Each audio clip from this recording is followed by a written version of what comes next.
Innal ladzina amanu wa 'amilus salihati lahum jannatun tajri min tahtihal anhar. Dzalikal fawzul kabir.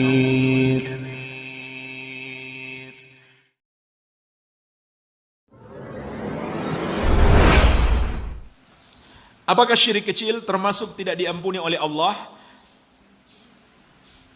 Dan bagaimana dengan syirik kecil yang mungkin tidak disadari? Syirik besar, sepakat ulama, tidak akan diampuni oleh Allah kalau pelakunya tidak taubat sampai mati. Tapi syirik kecil, ulama beda pendapat. Kalau dia nggak taubat sampai mati.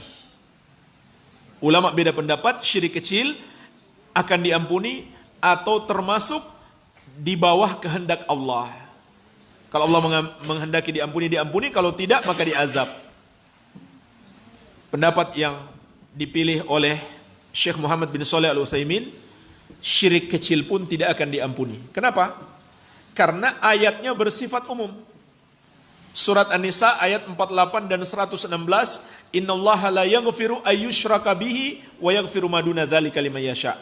Sesungguhnya Allah tidak akan mengampuni dosa syirik dan akan mengampuni dosa yang lebih rendah daripada itu bagi siapa yang Dia kehendaki.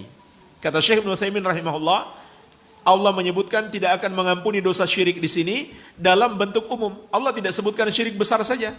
Berarti mencakup juga syirik kecil. Hanya bedanya, pelaku syirik kecil itu tidak kekal di neraka.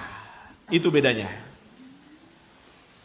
Yang kekal di neraka adalah pelaku syirik besar. Kalau sampai mati, dia tidak bertobat kepada Allah Azza wa Jalla. Adapun kalau tobat, baik syirik besar maupun syirik kecil, akan diampuni oleh Allah Subhanahu wa Ta'ala.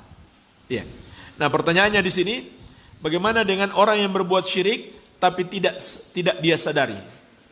Tidak dia sadari karena dia belum tahu ilmunya. Pertanyaannya, mengapa dia belum tahu ilmunya? Orang yang belum tahu ilmunya ada dua macam.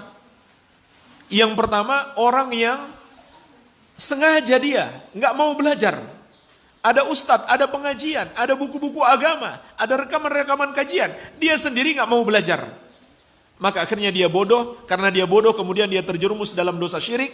Maka orang seperti ini akan mendapatkan azab Allah. Tidak diampuni. Orang bodoh jenis yang kedua, dia sudah berusaha belajar, hanya kebetulan belum ketemu gurunya. Atau belum sampai pelajarannya. Lalu dia terjerumus dalam dosa syirik, karena dia tidak sengaja belum tahu ilmunya, maka semoga dia mendapatkan ampunan Allah Azza wa Jalla. Baik.